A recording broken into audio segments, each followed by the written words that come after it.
సింహాచలం నాగలక్ష్మికి పుట్టిన ముద్దుల సంతానం రామచంద్రయ్య. రామచంద్రయ్య మంచి చురుకైన పిల్లవాడు. ఒకరోజు రామచంద్రయ్యను స్కూల్లో టీచర్ "నువ్వు పెద్దయితే ఏమవుతావు" అని అడుగుతారు. అప్పుడు రామచంద్రయ్య "నేను పోలీసుని అవుతాను టీచర్" అని అంటాడు.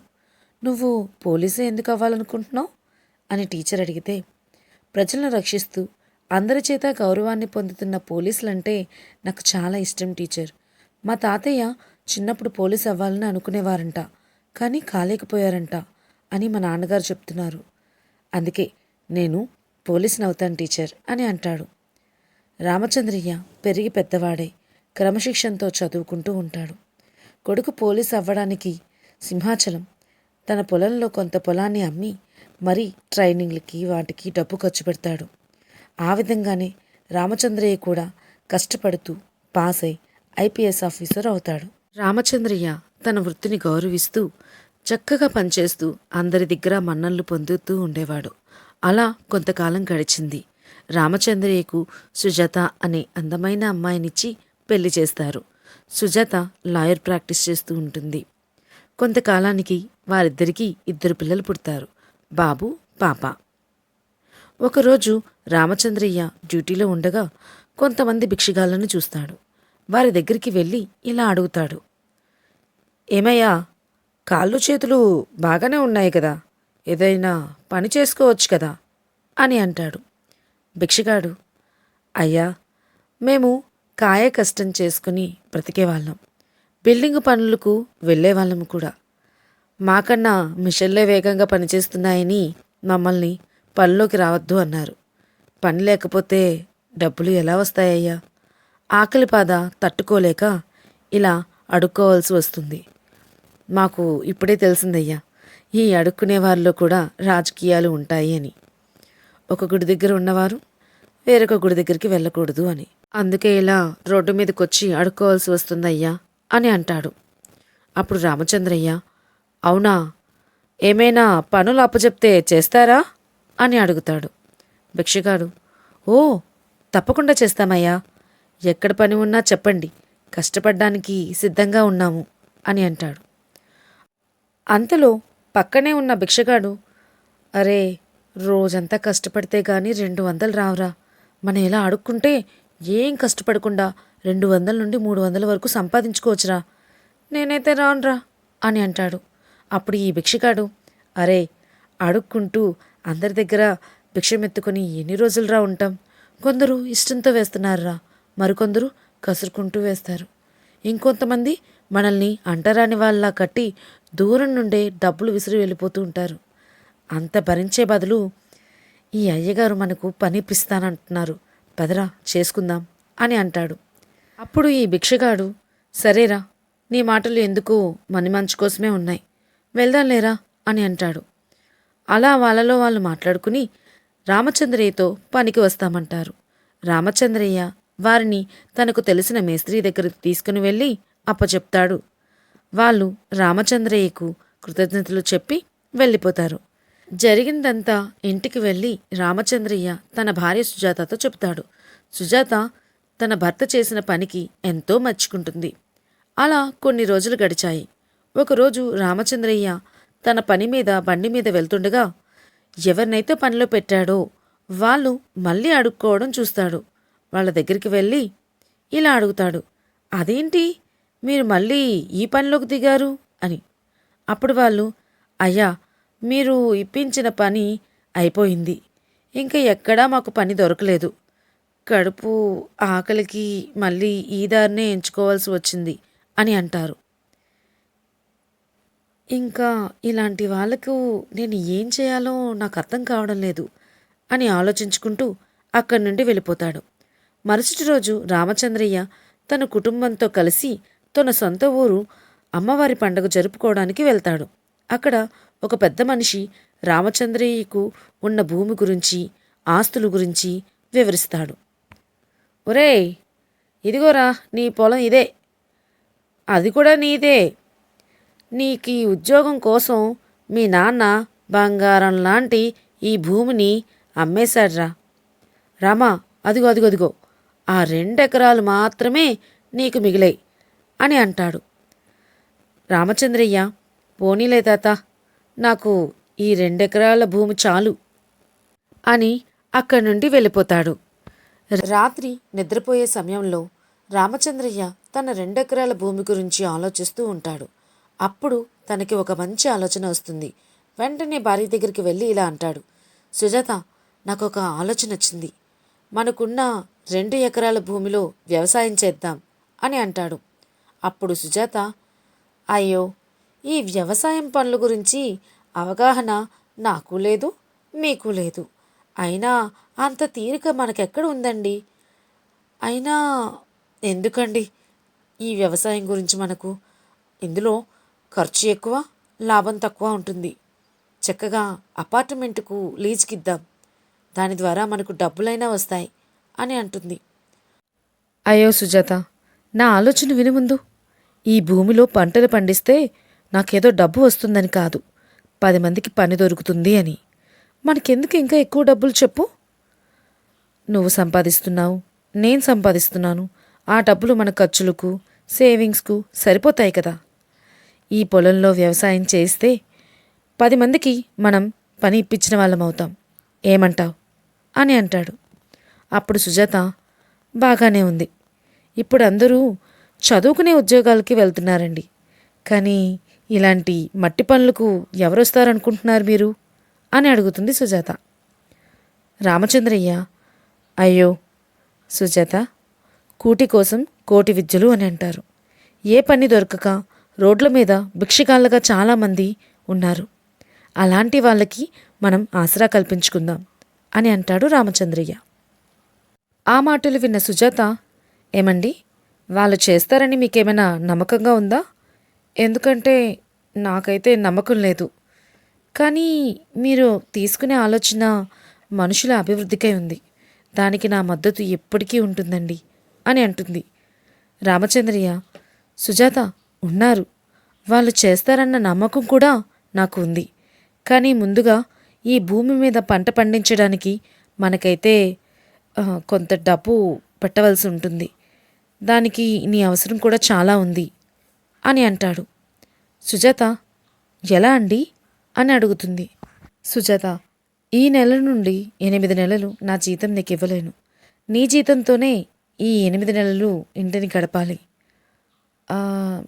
ఏమండి, నాకొచ్చిన జీతంలో అన్నీ చూసుకోవాలంటే కొంచెం కష్టమేనండి. కానీ పర్వాలేదండి, ఎక్కువ ఖర్చులు కాకుండా తక్కువ ఖర్చులతోనే ఇంటిని గడపడానికి ప్రయత్నిస్తాను. ఇంకా సరిపోవడం లేదు అంటే లా ప్రాక్టీస్ క్లాసులు పెడతానండి అని అంటుంది. ఆ మాటలు విన్న రామచంద్రయ్య, చాలా మంచి మాట అన్నావు సుజాత. అర్థం చేసుకునే భార్య ఉంటే భర్త ఏ పనికైనా సిద్ధంగా ఉంటాడని నాకు ఇప్పుడు అర్థమవుతుంది అని అంటాడు. సుజాత, మీ ఆలోచన నాకు నచ్చిందండి. సరే, కానీ మీరు డ్యూటీ పనులతో అసలు ఖాళీగా ఉండరు. మరి ఈ పనులన్నీ ఎవరికి అప్పచెప్తారు అని అడుగుతుంది. ఈ వ్యవసాయం పనులవి నాకు పెద్దగా తెలీదు సుజాత. ఈ పనులన్నీ నాన్నకి అమ్మకి అప్పచెప్తాను, వాళ్ళు చూసుకుంటారు. అలా వాళ్ళకి ఊసు కూడా పోతుంది అని అంటాడు. ఆ మాటలకు సుజాత, సరే సరే, ఈ విషయాన్ని ముందు అత్తయ్యకి మామయ్యకి చెప్పి వాళ్ళ నిర్ణయం కూడా తీసుకోండి అని అంటుంది. మరుసటి రోజు రామచంద్రయ్య తల్లిదండ్రులతో ఈ విషయం గురించి చెప్తాడు. వాళ్ళు కూడా, ఇది మంచిదే నాన్న, 10 మందికి ఉపయోగపడే పని చేస్తున్నాము అంటే ఎవరు కాదంటారు చెప్పు. మాకు కూడా ఇష్టమే, ఇక్కడే ఉండి ఈ పనులన్నీ చూసుకుంటూ ఉంటాం మేము అని అంటారు. రామచంద్రయ్య మరుసటి రోజు తన కుటుంబంతో కలిసి సిటీకి వెళ్ళిపోతాడు. ఒకరోజు ఆ భిక్షగాళ్ళందరినీ కలిసి ఇలా అంటాడు, ఇదిగో, మీకు ఉండడానికి సత్రం ఇచ్చి చేసుకోవడానికి పని ఇస్తే మీరు మళ్ళీ ఇలా భిక్షమెత్తరు కదా అని అంటాడు. భిక్షగాలు, అయ్యా, నీడనిచ్చి పనిస్తామంటున్నారు, ఇంకెందుకయ్యా మళ్ళీ ఈ వృత్తిలోకి వస్తామేమో అని అంటారు. రామచంద్రయ్య, సరే సరే, అయితే 1 నెల రోజులు ఓపిక పట్టండి, నేను మళ్ళీ మీ దగ్గరకు వస్తాను అని అక్కడి నుండి వెళ్ళిపోతాడు. రామచంద్రయ్య ఊళ్ళో బిచ్చగాళ్ళు ఉండడానికి తన భూమిలో ఒక సత్రాన్ని కట్టిస్తాడు. అలా 2 నెలలు అయింది. ఆ నిర్మాణం కోసం బ్యాంకులో లోన్ కూడా తీసుకుంటాడు. ఇంకా డబ్బు అవసరం ఉంది.